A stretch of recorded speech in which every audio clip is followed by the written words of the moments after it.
Jalen Jacoby is presented by Grey Goose. He's Jalen Rose. I'm David Jacoby. We are Jalen Jacoby. What is it that we do? We give the people what they want.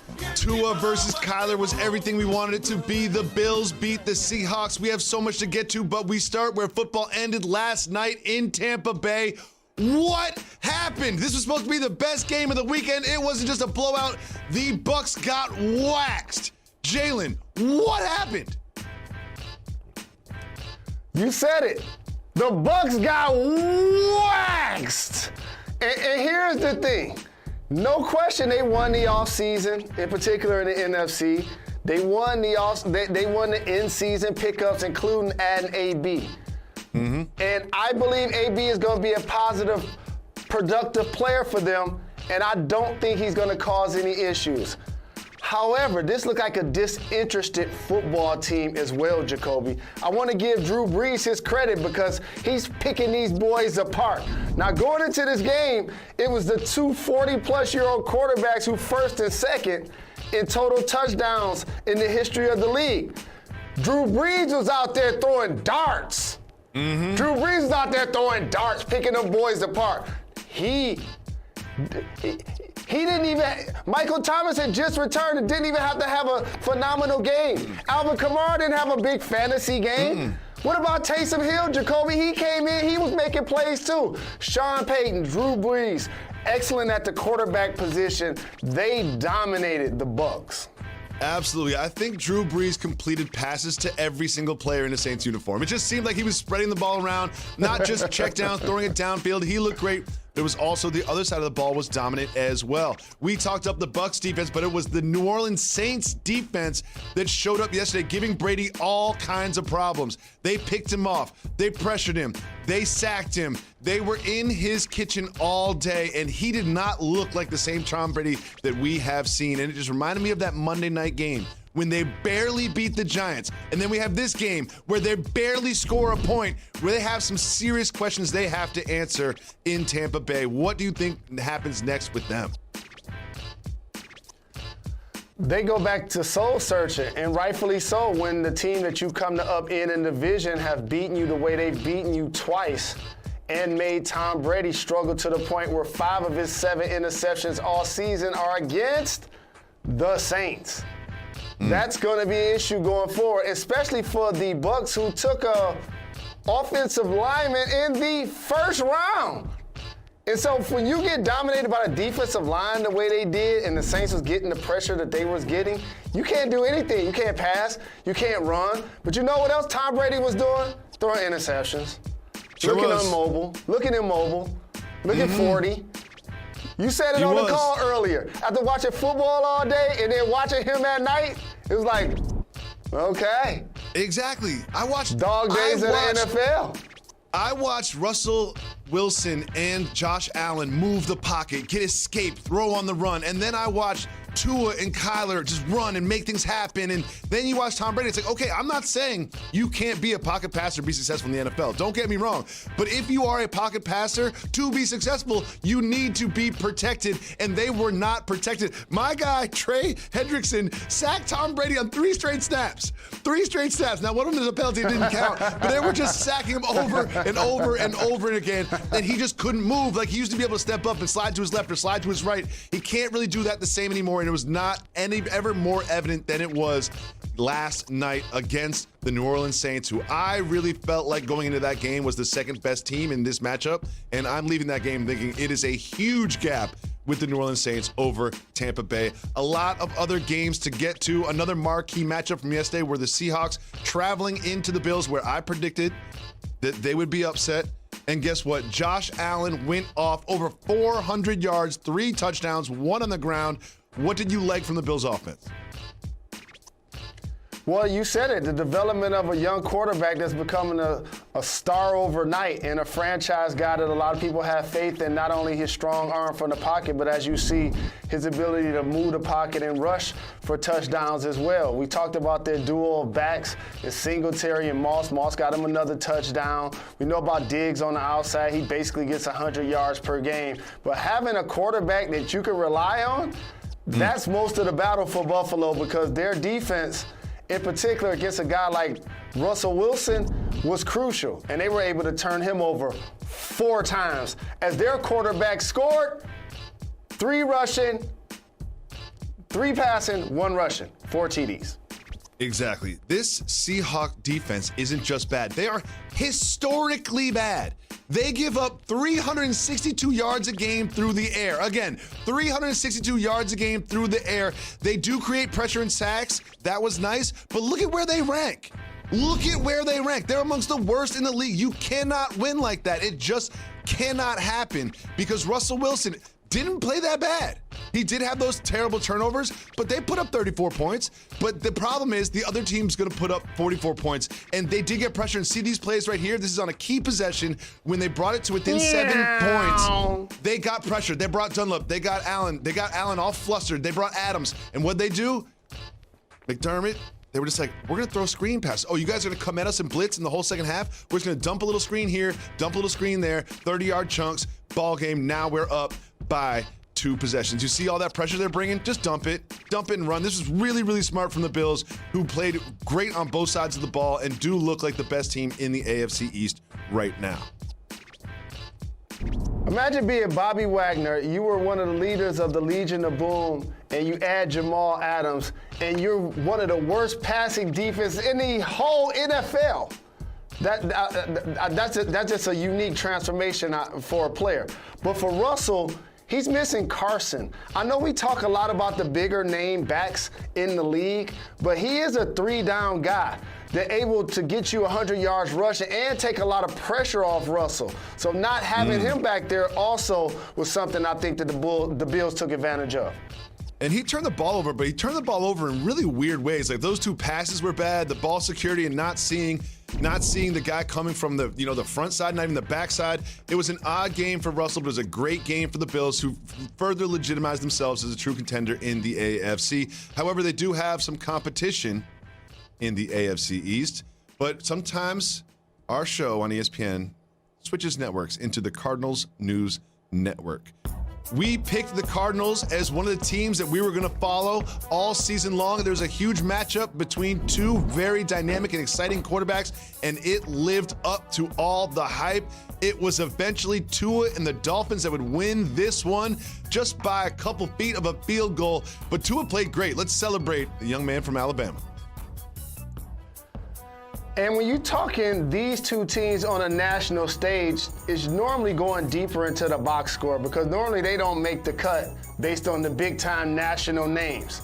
And so to have these 2 guys playing under center, the most important position in football, for Miami to basically, for public consumption, to have what's considered a no-name defense, and then all of a sudden have won 3 straight, 2 with their phenom rookie quarterback that's a lefty, one of the 40 lefties to start in the NFL's history at the position, and for him to have those dynamic runs like that in the 4th quarter just makes me wish we'd have drafted him. It just makes me wish that we would have drafted him. I know. We'll discuss that in a second. That's all it makes me do. It just makes me wish we'd have drafted him. This really should have gone into overtime. There was a 49-yard field goal that was missed short. But let's celebrate Kyler Murray, because when Kyler Murray tucks and runs, he is just so quick, so fast, so crafty with the jukes. He's impossible to take down. He ran for over 100 yards, and he's ran for over 60 yards in 6 games. Like, listen, I'm not going to overreact, but I'm going to overact a little bit. He's challenging Lamar Jackson for the best running quarterback in the league. I'm not saying he's the best running quarterback in the league, but he is challenging Lamar Jackson for that title, because while he did lose this one, it was close, and Kyler Murray did everything that he needed to put his team in a position to win. Now, Jalen, it was a great day. It was a great weekend, to be honest with you, but there's something that we really need to discuss. It's going to be hard for you, okay? It's intervention time, Jalen Rose. It really is. Because something's happening in Michigan with your teams. The Michigan Wolverines football team, last week they lost to Michigan State. This week they lost to Indiana. And they didn't just lose, they got beat. And the Lions, they weren't even competitive against the Vikings. You need to end these emotional relationships, Jalen. You need to end these emotional relationships. It's time to say goodbye to your ties to these 2 teams. Defend your commitment to these two franchises that hurt you over and over and over again? What team did you say first? I'm concussed from this weekend. Which team did you say first? Michigan. Okay. Indiana was ranked higher than us going into the game, so I want to make sure I give the young men and their coaching staff credit. But Jacoby, when you haven't lost to a team since 1987 and you lose to them after you just lost to your crosstown rival Michigan State, after they just lost to Rutgers, and then yesterday got the brakes beat off of them by Iowa, that becomes one of the worst losses I recall since probably Appalachian State. Maybe. And again, I don't want to take anything away from Indiana. Like, they're a Big Ten squad, and they've done a terrific job of building their football program. But there's a reason why we have the arrogance of Michigan. It's because we find ways to take care of business. Yeah, we don't always beat Ohio State. They've owned us the last 2 decades. In the last 10 years, Michigan State has, they fought back. And I want to give them credit for building their program. But everybody else, we supposed to be waxing.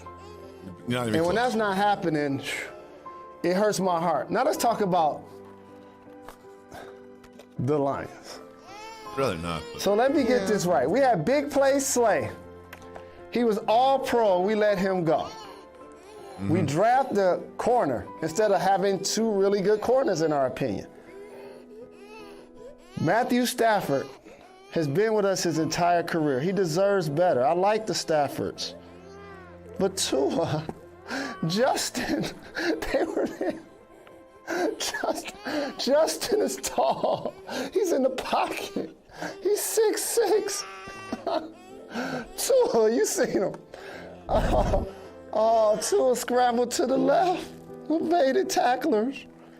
Jalen, it's time to let go. It's really time to let go of these two teams. They cause more hurt than joy in your life. It's time to let go. You know what? We're not doing this again next week.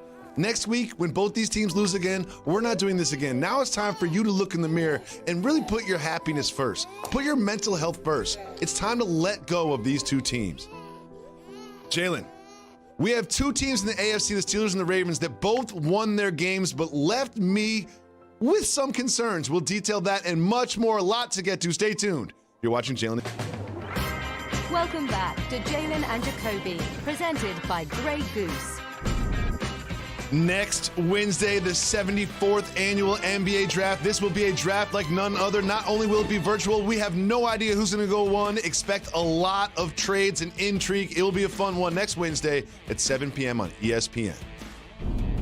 Coming to you live from Pier 17 in the South Street Seaport and brought to you by Chase. Welcome back to Jalen and Jacoby. Jalen, I expected the Steelers-Cowboys game to be a blowout. I thought that the Steelers would win by 3 or 4 touchdowns, but not only was it not a blowout, it was another comeback performance by the Steelers to beat the Cowboys. What did you think about the Steelers in this one? But they remain undefeated. And as long as you have a veteran quarterback like Big Ben, being 8-0, continuing to stack those wins are going to be crucial late in the season, because at his age, you can't necessarily rely on him to play every game all season with his style. But the Steelers, what they did is they turned the locker room back over to Mike Tomlin and Big Ben and made them the leaders undisputed. And so now all of a sudden you see the young receivers falling in line and Big Ben able to be productive and not have to necessarily worry about feeding or featuring, AB or Le'Veon Bell. That did something, I could tell, to his psyche. And so now that he doesn't have to, I think he threw the ball to 8 or 9 different people who caught passes, Jacoby. He was hitting whoever was open. He was literally just dialing in, and he was picking the Cowboys apart, and I wasn't surprised. He was, and I do want to give a shout to Garrett Gilbert, who played pretty well for the Cowboys, but when they needed someone to step up, they had a problem with penalties on defense. Jalen, you saw it, you mentioned it. What do you think?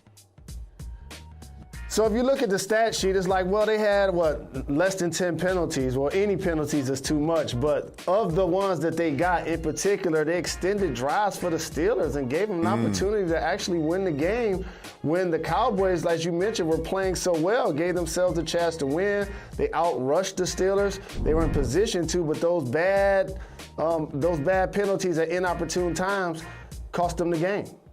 Now, not only was the Steelers having to come from behind against the trash Dolphins a reason for concern, Big Ben did something that Big Ben does pretty often, which is get hurt, but stay in the game and hobble around and be successful. Jalen, how concerned are you about Big Ben's health moving forward? You said trash Dolphins. What I know you meant trash Cowboys. But either way, he's an older quarterback, and you talked about not being mobile. Of course, he's mobile within the pocket, and Tom Brady can be, and Drew Brees can be, but it's a different level of mobility in the game when you have guys like Kyler Murray and Lamar Jackson. And so therefore, him standing upright and trying to shred tacklers at some point and people rolling into his leg, you might have to prepare for him to miss a couple of games. That's why it's important that when you don't play your best against teams like the Cowboys, you still find a way to win. Whenever we discuss the Steelers, we say they're going to be great in the playoffs if Big Ben is healthy, and that still feels like the caveat that needs to be said every time we bring up the Steelers. Well, every time we bring up Patrick Mahomes, there's a question that comes to mind, Jalen. What's that question? Mahomes? Patrick Mahomes was at it again, coming off a 5 TD performance. He had 4 TDs in this one. Jalen, what do you think? Eric B for president. That's what I think. Eric B for president. You see the plays they dialing up, dog? Did you see Mahomes in the back? Look, here it is. Look at this. Don't act like you've seen this before. I haven't. Oh, my goodness. Oh, it's just not fair. That's not fair, Jacoby. That is not fair. Look at that. Mahomes was in motion. Come on, dog. Come on. He out here playing with the Eric B. and Mahomes is out here playing with cats. And also, there's a lot of conversations about top receivers in the game. Y'all better put some respect on the cheetah name. I know when we think of top receivers, you want to think of a prototype, and rightfully so. Certain amount of height, line up on one side. But the cheetah gives you that. He gives you that electricity and that game-breaking ability. So to have him and Mahomes, and then you unlock Kelsey and so many other weapons. I mean, look at Jacoby. Look at that play. Hey, dog. Come on, man. It's not even fair. I do want to celebrate the Panthers for keeping this one close, and I also want to point out what Christian McCaffrey did in this game. Coming off a pretty bad injury, he's been out for weeks. He touched the ball 28 times. Like, they were not trying to slowly work him back into the offense. He went for over 150 yards and gave the Panthers a shot against the Super Bowl Chiefs. I love what they did with him, and we will also celebrate a play from Teddy Bridgewater later. You will not want to miss that. But right now, we have to go to another AFC powerhouse. That is the Ravens, who are playing another good AFC team. The Colts did not start well for the Ravens. Looked like an upset was brewing, but then Lamar Jackson turned it on in the second half. He did turn it on in the second half. And the one thing about Lamar that is going to have to happen ultimately, I think, if they're going to win the Super Bowl, is you look down at the stat sheet and the receivers put up some gaudy numbers every now and then. Because the last couple of weeks, teams have been suffocating Andrews in the middle, and Lamar did a great job of being accurate yesterday and running the football. But to me, that's really what's going to unlock their offensive attack. Both great AFC teams, the Ravens and the Steelers, came away with wins, but also gave a little reason for concern. Now, Jalen, San Diego Chargers, they don't just lose games. They lose games on the last play in spectacular fashion, and yesterday was no difference against division rival Raiders. This was the final play that they actually celebrated the touchdown on, only to have it overturned in time. How heartbreaking is this for the Chargers? That's heartbreaking. I thought that was a touchdown, and I thought Peters in the other game for the Ravens was not an interception. They're the Los Angeles Chargers, but I see the football. That is not a catch. That's a great call by the officials. That's a great call by the officials. How about this? That's the curse of what happened to Tyrod Taylor. He's right there in the locker room, too. That's the exact thing that should happen. You see that you got your franchise quarterback. Congratulations. But we're going to make sure he loses in heartbreak fashion for what you did to Tyrod. That's just karma. That's all. It's tough. It is so tough. And one question I have for is, why was he celebrating like that? Like, you know you didn't catch it. You know in your heart of hearts you didn't catch it. You know they're going to replay it and overturn it. Why are you celebrating like that? You cannot fake the replay officials with the premature celebration. I've got a piece of video. The best thing that happened on a field last weekend was a missed tackle. I cannot wait to show it to you, Jalen Rose. Stay tuned. Thank you for watching Jalen Jacoby on TV, but don't forget to subscribe, rate, review, listen to the podcast. We always have exclusive content on the podcast.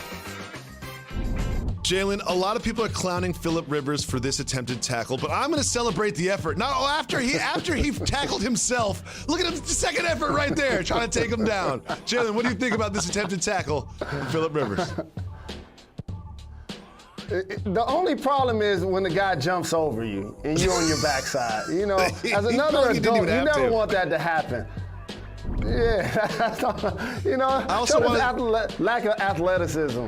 I want to show the effort from a quarterback being a successful play, and that is Teddy Bridgewater. Remember, this is 4th down. Watch Teddy Bridgewater completely sell out and get the first down. Salute to Teddy Bridgewater and the Panthers for almost beating the Kansas City Chiefs. That's what happened when they give you the check. You sacrifice your body. We'll be back tomorrow at 2 p.m. on ESPN. Make sure you listen to our podcast.